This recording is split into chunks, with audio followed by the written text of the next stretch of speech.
right? You better answer that phone. Okay.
All right, good morning.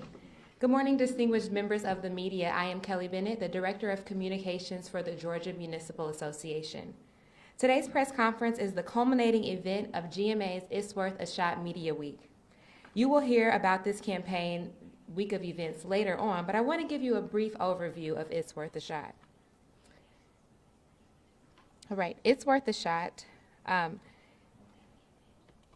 you. I think we're good. Okay.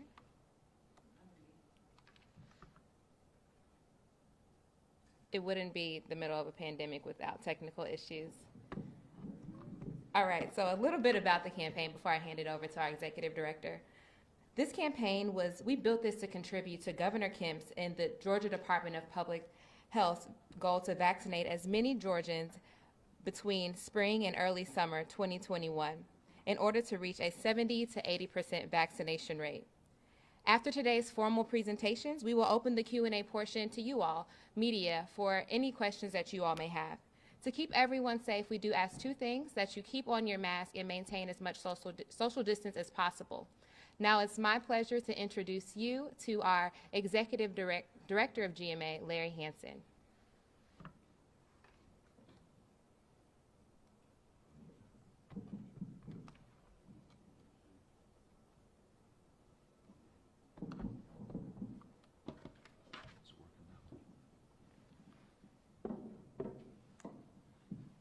Good morning, and thank you, Kelly.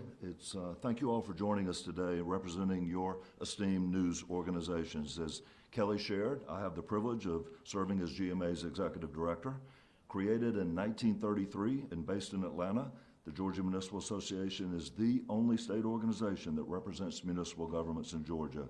We are a voluntary, nonprofit organization that provides legislative advocacy, educational, employee benefit, and technical consulting services to our members. And we're very proud that we represent all 537 cities in Georgia. I invite you to learn more about GMA by going to georgiacities.com. Today we're here to highlight our association's mantra of Cities United around life-saving vaccines. GMA's It's Worth a Shot public information vaccination awareness campaign has been a top priority of our organization since January. Through this campaign, we have helped cities communicate operational details, dispel myths surrounding the vaccine, and effectively reach constituents in rural, minority, and other underserved areas. Our goal in creating this campaign was to give all of Georgia's cities, regardless of their size, location, or communications resources, the tools to educate their residents on the COVID-19 vaccine. To prepare the campaign assets, GMA hosted several focus groups with city leaders across the state and their constituents to ensure that we crafted messaging that spoke to versus at all Georgians. We're also soliciting weekly feedback from our members to provide additional tools, templates, and resources to use in their respective communities. The It's Worth a Shot campaign has equipped city officials with key talking points and a vaccine Q&A document. These resources are supported by expert insight, including a GMA-hosted interview with Dr. Anthony Fauci. And the points that we make include guidance from the CDC and our Georgia Department of Public Health. This campaign also includes social media posts to help cities streamline their presence on digital platforms with standard and customizable content. Please follow the hashtags It's Worth a Shot and GA Cities to see some of the campaign's social media activations.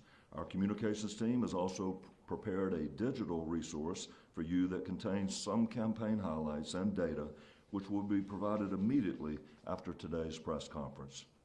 I'm pleased to share that you are a part of Phase 2 of GMA's It's Worth a Shot campaign, which is geared towards spreading our message across Georgia with the help of local media. Cities of all sizes from across the state have used this week to increase awareness of the virus through the It's Worth a Shot Media Week by sending op-eds and press releases to their local news organizations, hosting media events, and engaging their community's influencers. Today, I'm very honored to be joined by state leaders, elected officials from several Georgia cities, and GMA leadership. Before the Q&A, and in this order, you will hear today from the Georgia Department of Public Health Commissioner, Dr. Kathleen Toomey, our GMA President, Union City Mayor Vince Williams, who is also the first Vice President of the National League of Cities, GMA First Vice President, LaGrange Mayor Jim Thornton, and Hawkinsville Commissioner Sherry Berryhill, who is a COVID-19 survivor.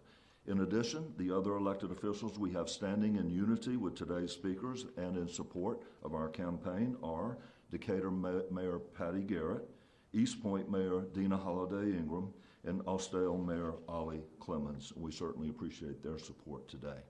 Next, we are going to hear from Dr. Kathleen Toomey. As Commissioner, Dr. Toomey oversees 159 county health departments in 18 health districts, as well as various public health programs. As you all know, she's also spearheaded Georgia's response to the COVID-19 pandemic.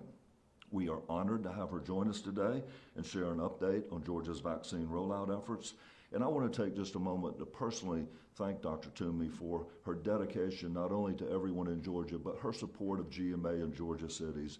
We've held weekly calls for over a year now with our members, and Dr. Toomey has participated in 30 to 40 of those calls to share her knowledge and expertise and information with our city leaders so that they can make the best decisions in their communities. And Dr. Toomey, we're very grateful for that, and we really thank you for joining us today, and we look forward to hearing your comments. Thank you so much.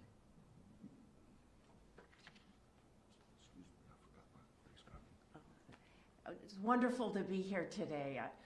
GMA has been such an important partner for us in the Department of Public Health in the entire COVID response. And actually, the calls we've done with GMA have been among the high points of the work I've done, because I really appreciated the opportunity to talk to so many local leaders and be able to answer their questions and engage their help to get that information out to their constituents in a consistent way. So it's been really a privilege for me to be working with you through this year and a half.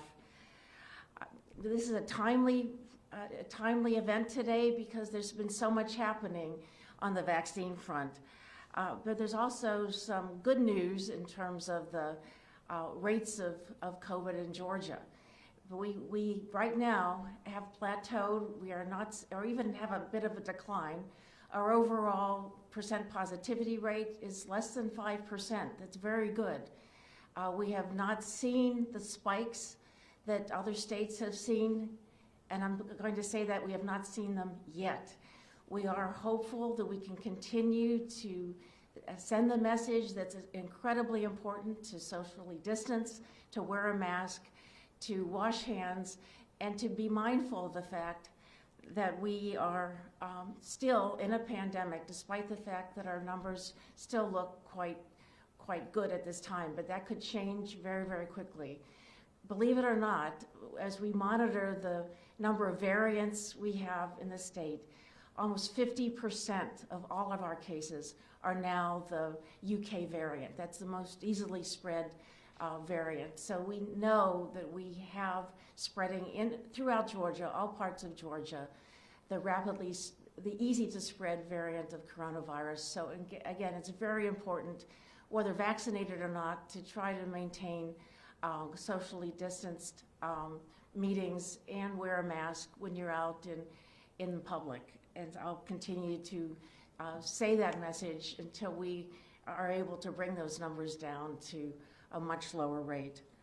I know everybody has on their mind what's going to happen now with the Johnson & Johnson vaccine. This was I really felt that the Johnson & Johnson was our answer to many of the questions we had. It was very easy to use. It was one shot, one and done.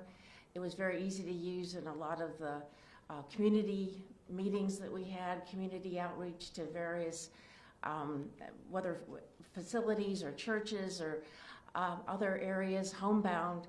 But we have joined other states in deciding to put a pause on the use of the J&J vaccine, Johnson & Johnson vaccine, because of the fact that it was identified through the vaccine reporting system, VAERS, that 1 out of 1 million times, and believe it or not, that's how sensitive this vaccine reporting system is. 1 out of 1 million cases, all in women, had an unusual kind of blood clot with low platelet count that needs to be treated in a very special way. And so it needs to be treated differently than other kind of blood clots.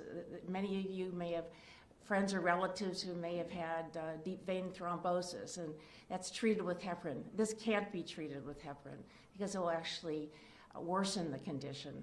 And so CDC felt, and FDA together, felt it was important to get this information out to ensure that providers throughout the country were aware of the potential, the very rare potential of this happening, and to be sure that someone who may have this condition is treated appropriately. Interestingly, all 6 were women. All 6 were relatively young women under the age of 40. So I think we still don't know yet whether it's the vaccine that's caused this or some other situation, and we won't know until CDC and FDA finish their investigation. That's ongoing now. We were told last night on a late night call that they will continue to study the situation and will plan to get back with us in the States in the next 7 to 10 days. So until then, we will suspend the use of the Johnson & Johnson, but I hope that it will be made available again in the future because of its great utility, its great efficacy, and the ease with which it's administered. But I'll keep you informed, and we'll stay on top of this as we move forward. The important thing, though, is that we have plenty of other vaccines. We have plenty of Moderna and Pfizer vaccine available. So all of the clinics that we had set up, the special events we had set up throughout the state, at churches, at the Latin American Association, at other locations, will continue through the weekend, through next week, but using the Pfizer and not the Johnson & Johnson vaccine. So nothing is stopped. We are not going to lose momentum. It's way too important for us to continue. I see the vaccines are the way out of this pandemic for all of us in Georgia. And so we really are trying to continue very rapidly, even though we had a minor setback because of the Johnson & Johnson. I know there's also the other question on your mind is, what are you doing about vaccine hesitancy?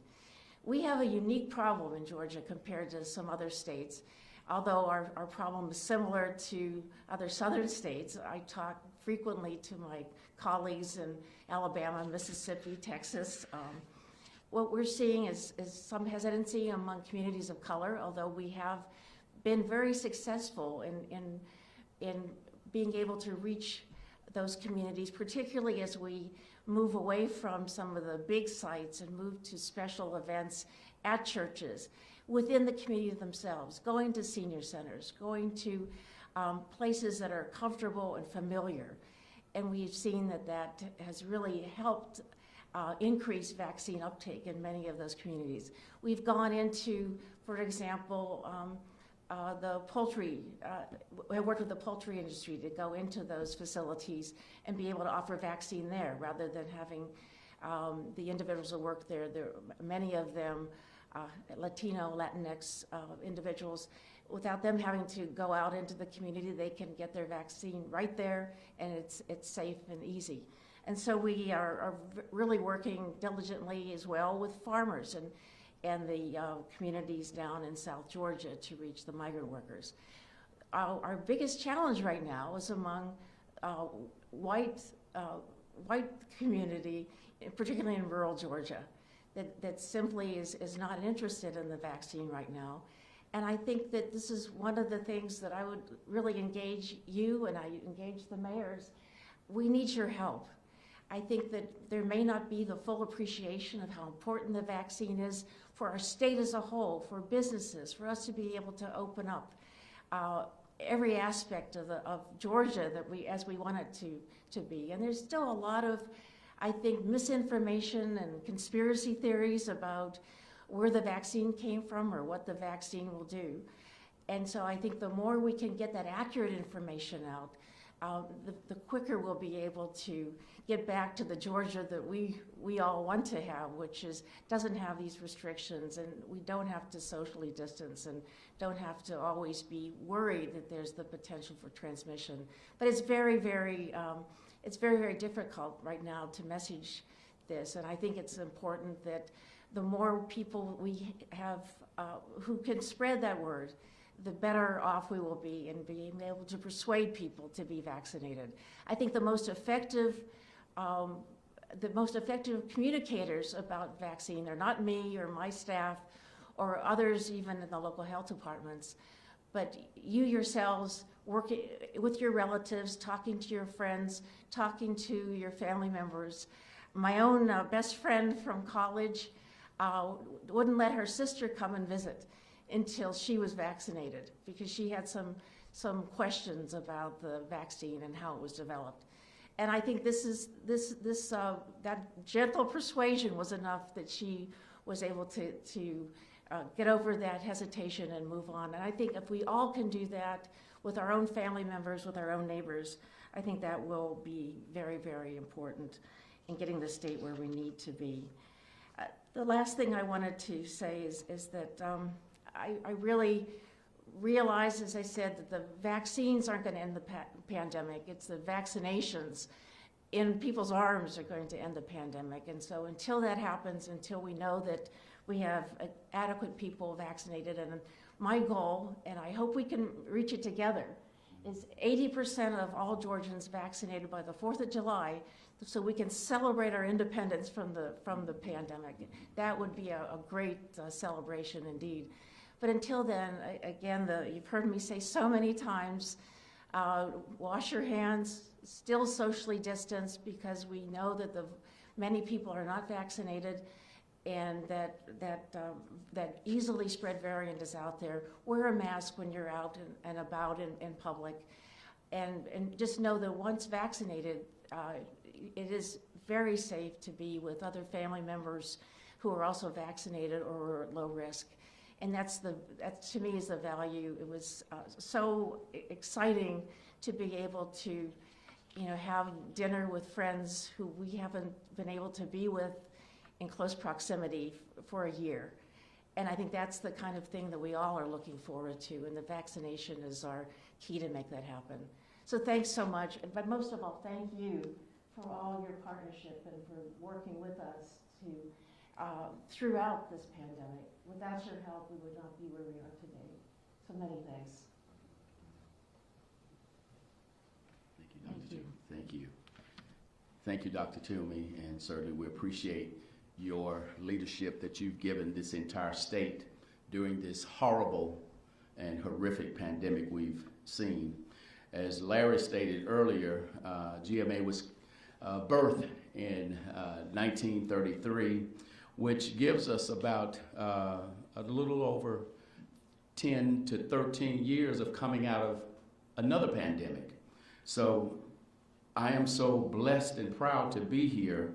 I am Vince Williams, the mayor of Union City, but also the proud and humble president of GMA, the Georgia Municipal Association. So as we were just sharing earlier, with the birth of this organization, it is incumbent upon us to continue to move the needle as we move towards making sure that all communities are safe. And certainly with leadership that Dr. Toomey and certainly the entire state and the governor has given us, we want to make sure, because she shared some key points that I want to share.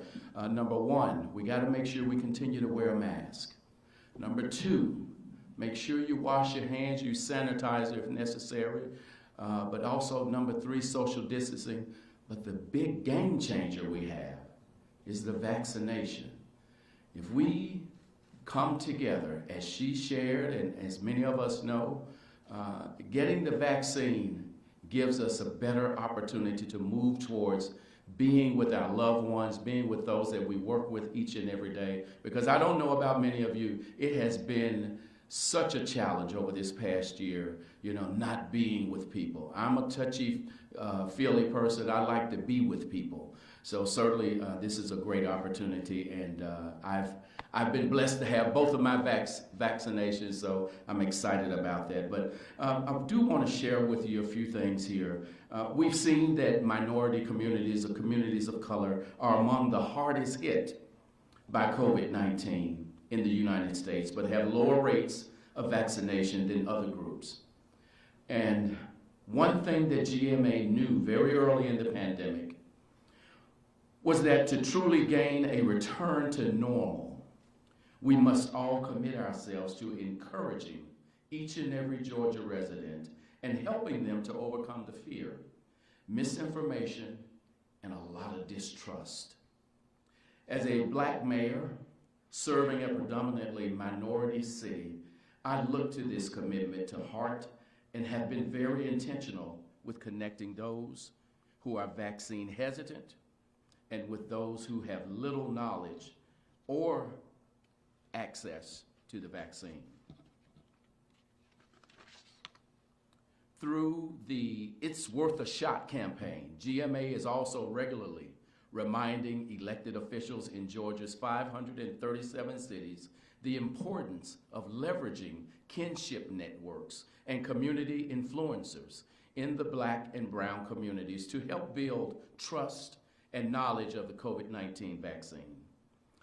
I want to share with you some of my thoughts around GMA's It's Worth a Shot campaign, because GMA, all of us, have prioritized this initiative because it's too important. Dr. Toomey mentioned, a great deal of hesitancy in the rural communities. We've got to realize, and certainly we know that we have hesitancy in the communities of color, but when you talk about our rural areas, one of the things that I do want to share is this COVID-19 virus is not a respecter of color, of gender, political party.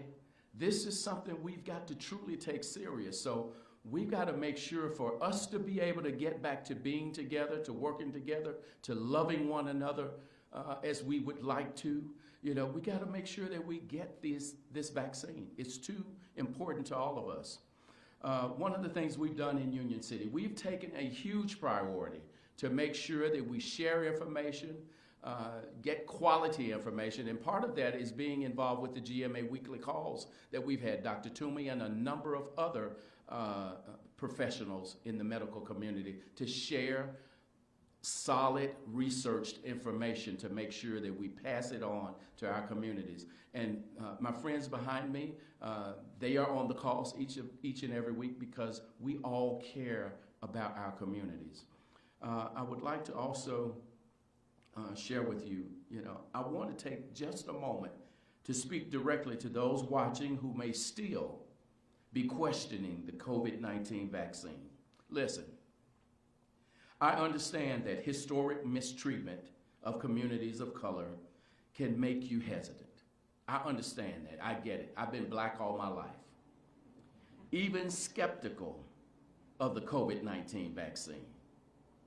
I see how these horrible incidents, along with the disproportionate impact of the pandemic on communities of color over the past year, can bring you little hope.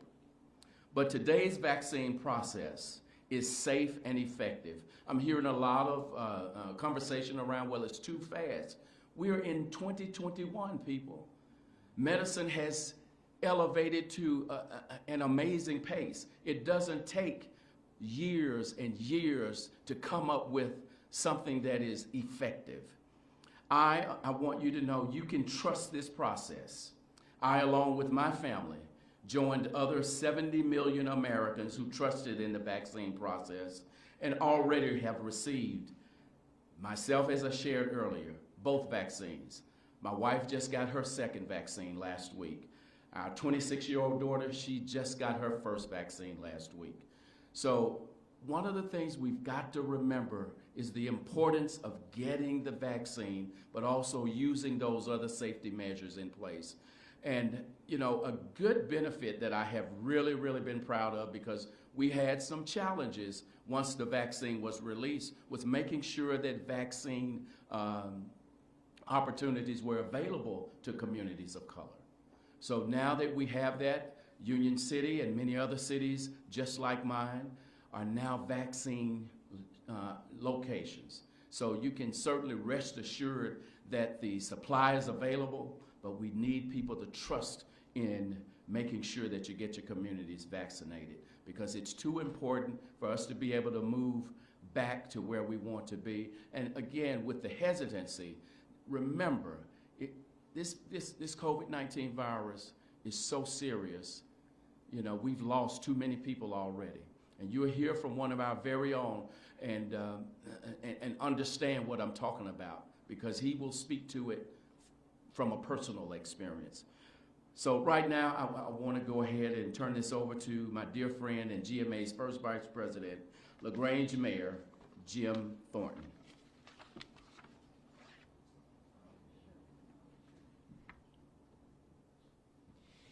Thank you, Mayor Williams. History has shown that in times of crisis, people turn to their elected officials for leadership. While presidents, senators, and congressmen get the biggest stage, it's often the local elected officials who Americans trust the most. Though I may be a little biased, several studies, including one published by Pew Research, points to the heightened level of trust for local leaders. Allow me to further explain. Oftentimes, local leaders are your first line of defense and your contact point.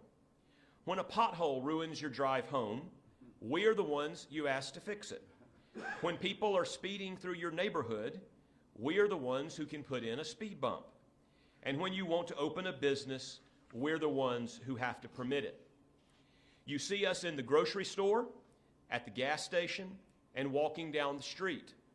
You have access to us right in your own neighborhood.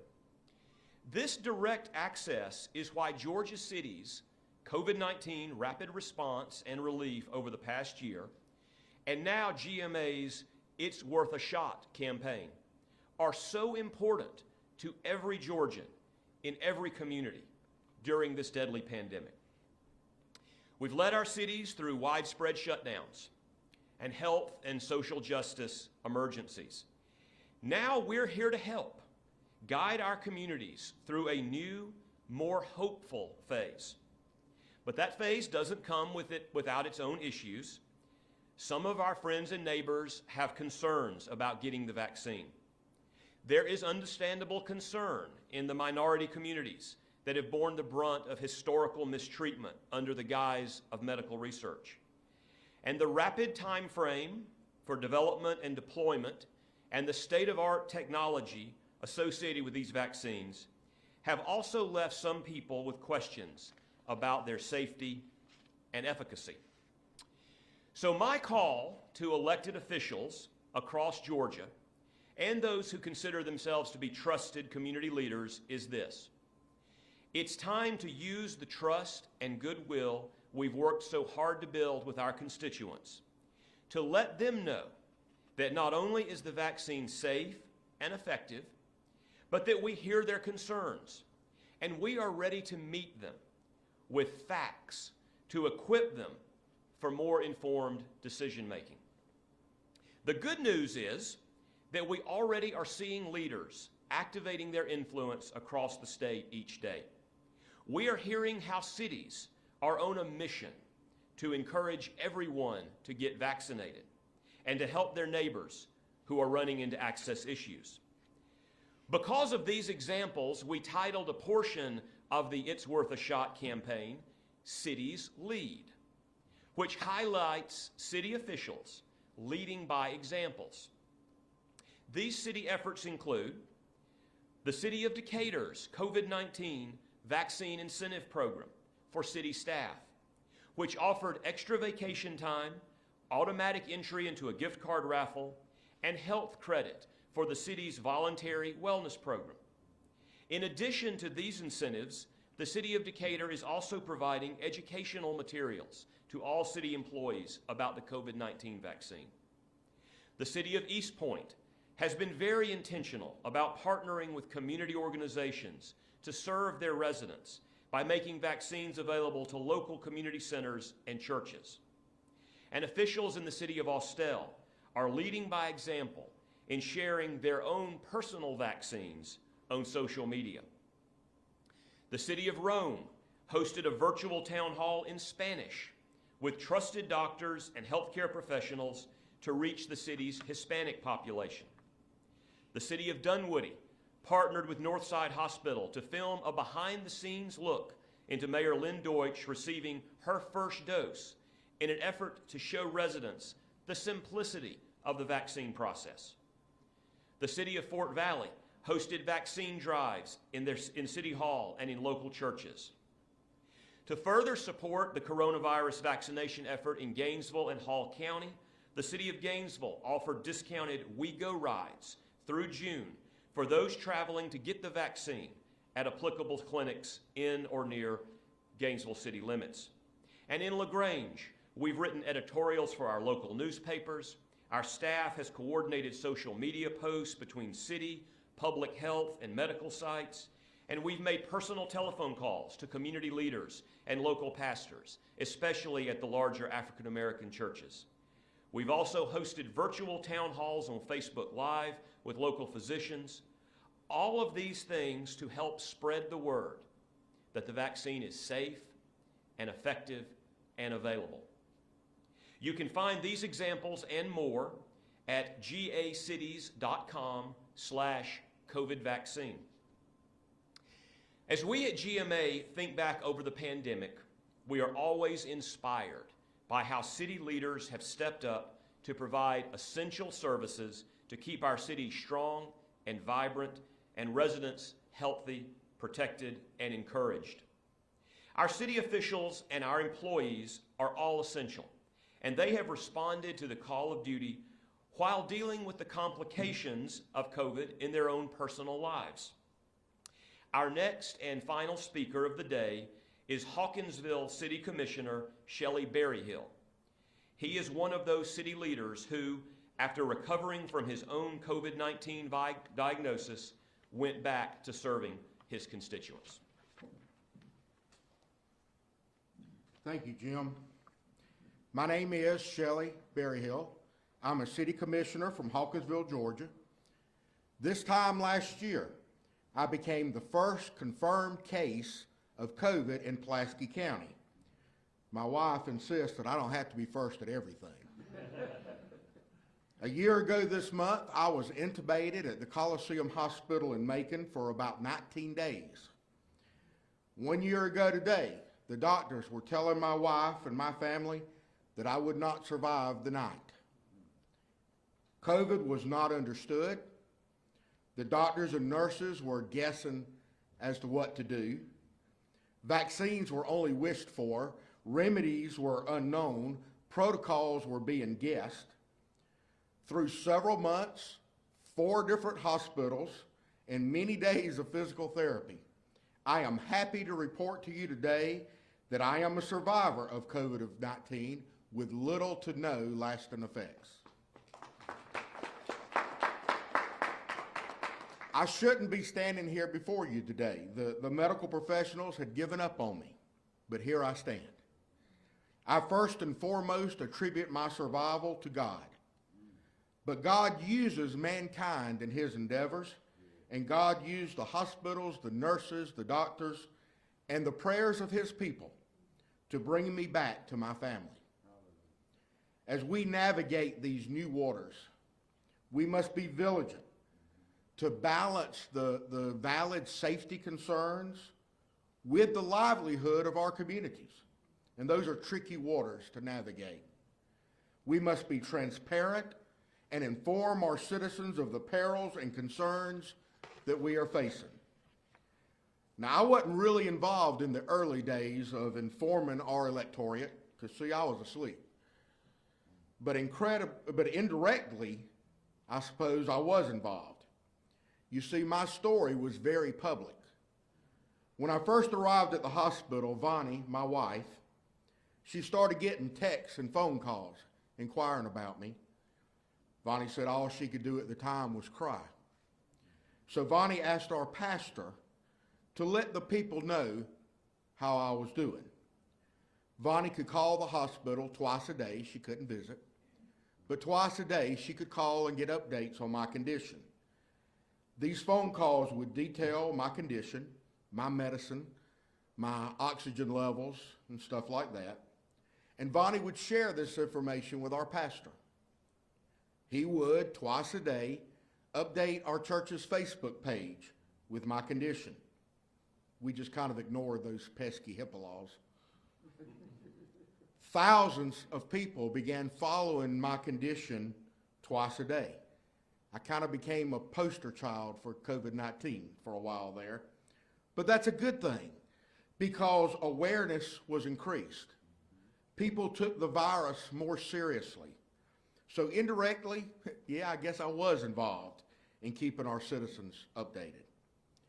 Many of you, people from all over the state, followed my condition. Many of you prayed for me, and I am forever in your debt. Hawkinsville is a small town. Pulaski County only has about 12,000 people, so we all know each other. And when one of us hurts, we all hurt. The community followed my progress, or on some days lack of progress, very closely. And they took care of my family during this time. At GMA, we urge our state and federal officials to let us make our own decisions. Home rule, we call it. Because no one knows better about what we need and what affects our citizens than our local people. We know each other and we care about each other. When I was sick, the local community put thousands of teal ribbons on businesses and trees and mailboxes and doors to remind people to pray for me. My daughter Kristen sent copies of some books that I've written to all the doctors and nurses that cared for me.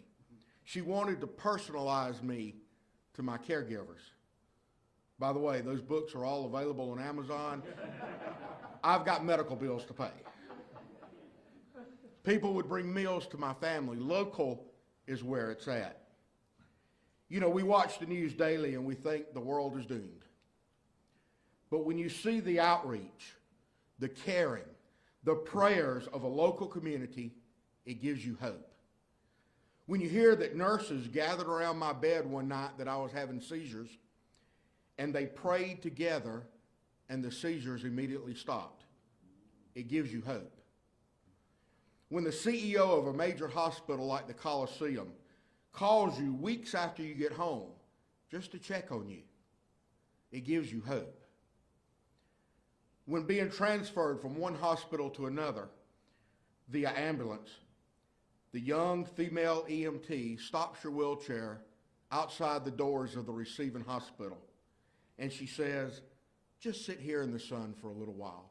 Enjoy the fresh air. It gives you hope. When the nurses from a hospital over an hour away from your home travel to your hometown to hear your testimony, your recovery testimony at your local church, it gives you hope. When I hear that my fellow GMA mayors and leaders prayed for me on many Zoom call meetings that they had, it gives you hope. As a local city commissioner, I appreciate our governor asking for our advice and our assistance to help determine that balance between caution and prosperity. We need our businesses open. but at the same time, we need our citizens safe. Personally, all we could do was try to balance between these two originally, but now we know more. Now we have vaccines that are ready and available. The quicker our population can get fully vaccinated, the quicker we can reach that status of herd immunity, and the quicker we can personally get back to normal. Our local health departments stand ready to vaccinate. Our local hospitals stand ready. The state now has mass immunization sites available. The quantities are now on standby. Now we need our citizens to get the shots. At GMA, we've named our COVID-19 vaccine campaign, It's Worth a Shot, because the vaccine will hopefully get us back to some semblance of normalcy, and that in itself is worth a shot. At GMA, we have a weekly COVID conference call with leaders in the pandemic community. People like the governor or health professionals or CDC or other health advisors. We get the latest information so we can protect our citizens to the best of our ability. Information is power, and GMA, as well as the state of Georgia officials, have given us the information that we need. Your elected officials of Georgia have done and are doing all that they can to make the best decisions possible. A year ago today, my hospital report read, poor condition, comfort care, discuss future with family. That's not something any family wants to hear. I encourage you, do your part.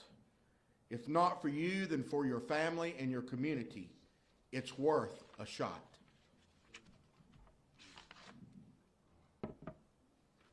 Thank you so much, Commissioner Berryhill, and to all the mayors and Dr. Toomey.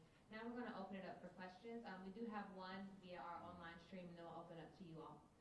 This first question is for Dr. Toomey.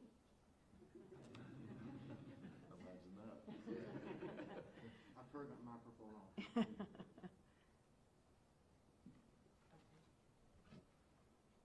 Thanks, Commissioner.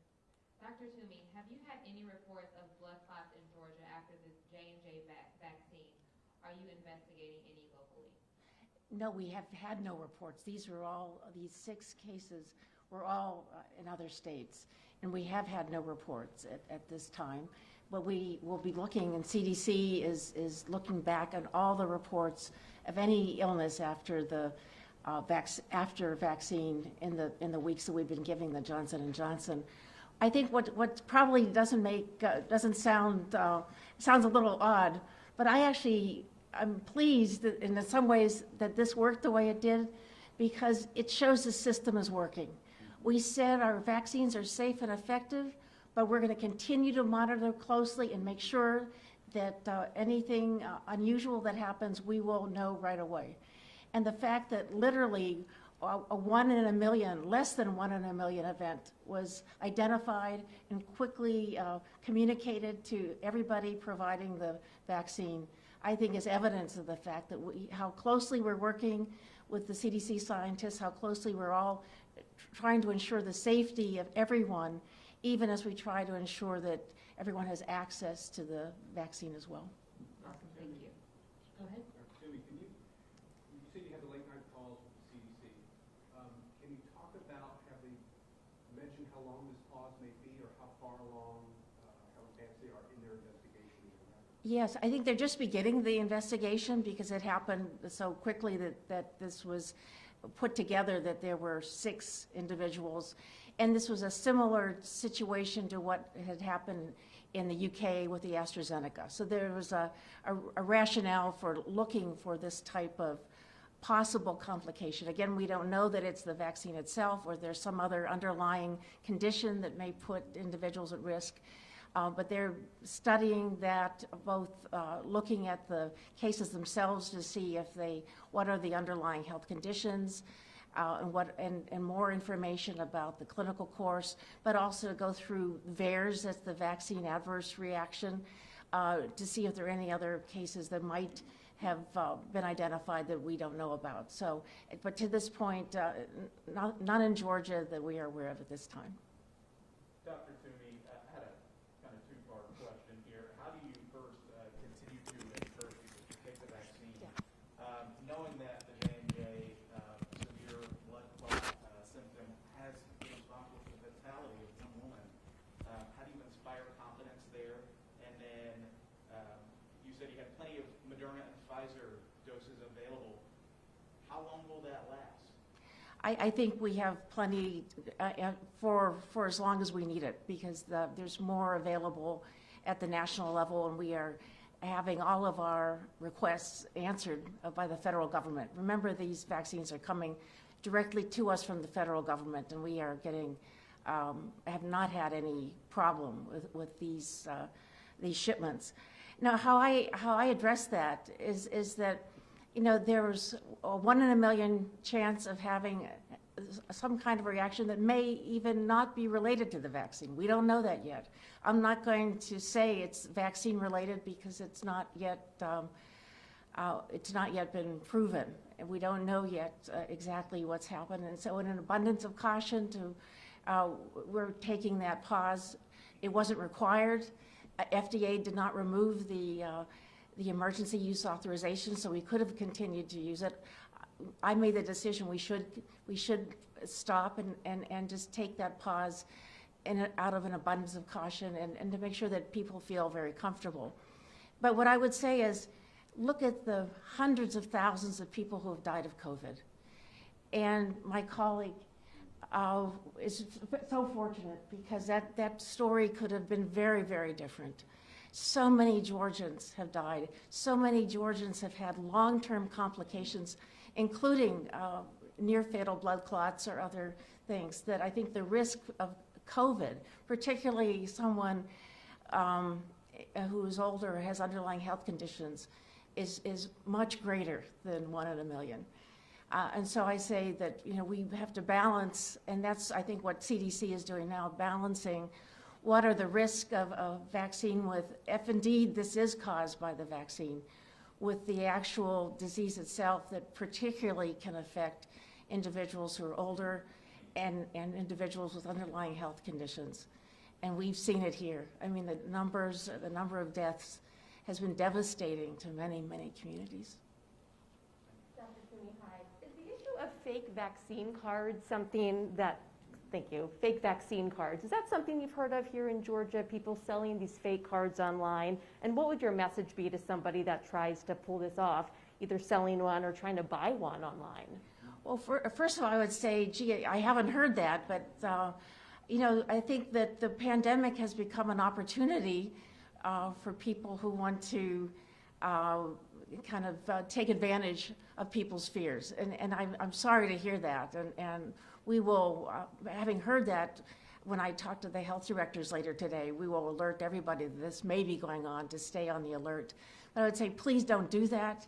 The purpose of the card is to identify someone who has the vaccine and so is protected. And so you're giving bad information to others with whom you may share this, but also you may be hurting yourself in the process, because you may be putting yourself in a situation, putting yourself at risk. And I'm just sorry to hear that that's happening. Somehow I'm not surprised, but we'll certainly stay on top of that. And you know, at this point, I think people are just keeping those cards. There's been some question, should we laminate our cards? I don't think it's necessary to do that. Just keep them, and we will see in the future how those will be used. I have a question just in terms of, are there certain areas in the state that you guys can pinpoint? I know this campaign is, you know, for the entire state, but are there certain areas that you guys are pinpointing right now that you guys really, really want to address? You know, maybe areas that are very vaccine hesitant or have a very low vaccination rate. Can you speak to that at all? Well, I'll also ask my colleagues to answer that as well. You know, clearly within metro area, we were very concerned about the communities of color, and we talked about that. We met with Dr. Valerie Montgomery Rice, but also asked her to serve as the chairman of our Health Equity Council. We are actually meeting today, this afternoon. We have around 19 individuals now from all over the state who are helping us identify better ways to reach communities of color, better ways to set up vaccine sites that will be more welcoming, that to provide more information, to not require the kind of registration that may be difficult for people to do. And so I'm really pleased with that work that is going on now in the broader metro area and throughout the state with the assistance of the Health Equity Council and all of our health departments and other organizations. I was actually surprised that in the rural South Georgia, in Dougherty County, for example, where at one point in time, we had the highest rates of COVID in the country. It was as high as Wuhan was at the height of the epidemic in China. There's very much hesitancy among the whole, I think the whole population, and there may be a lot of reasons for that I don't fully understand. But also in other parts of South Georgia, there's just a feeling that this is government overreach. In telling me to get vaccinated is more than I want to do, and I just want to get on with what I'm doing. And again, I'm hoping that with continued, not finger wagging by a health commissioner, but I'm hoping that by seeing the potential value, that we'll be able to slowly persuade some of these individuals to be vaccinated. One individual I talked with in Dublin told me, you know, he was really not wanting to be vaccinated, but he wanted to play cards again with his buddies, and it was decided that all four people at the table needed to be vaccinated. So that was his motivation, so he could play cards again with his friends. And I think for some people, maybe being able to see their grandchildren again and being able to hug them. And I think we'll have to find what that message is that it motivates. And some people might choose not to, but I hope that particularly as time goes on and people understand the benefits, and you see but travel opens up and other things that have been suspended for so long, and the businesses can function much more effectively, that we'll be able to persuade more people. And I would love to have you tell me what you think would work for us, because this campaign is really a wonderful campaign and really generated by, you know, local leadership. We have a campaign that I said yes, and with explanations as to why we said yes. And if you recall, when I got my vaccine, I was practically dancing around, literally, with excitement. But I do understand that there's, in many parts, particularly in rural Georgia, there's been some hesitation. I want to shout out to Commissioner Steve Henry up in Catoosa County, who has played such a leadership role up there in setting up his own vaccine site for the county, and has been really leading the way in trying to encourage vaccinations up there. And so we have local heroes, you know, who are promoting vaccination, but I think I was surprised at the South Georgia response, and hope that we can modify that as we move on. And I'll add briefly to the campaign. Thank you so much, Dr. Toomey.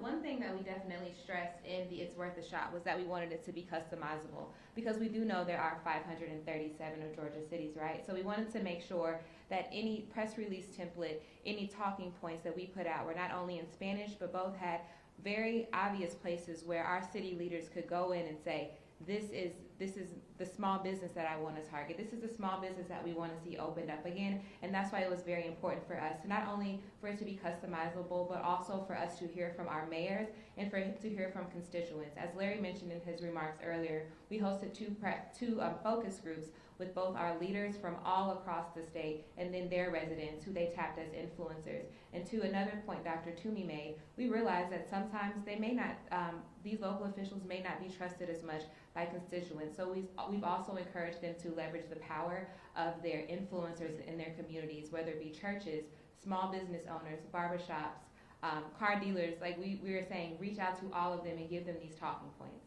Any more questions?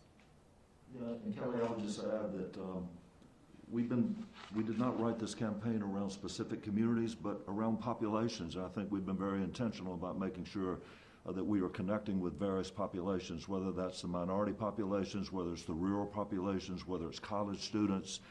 So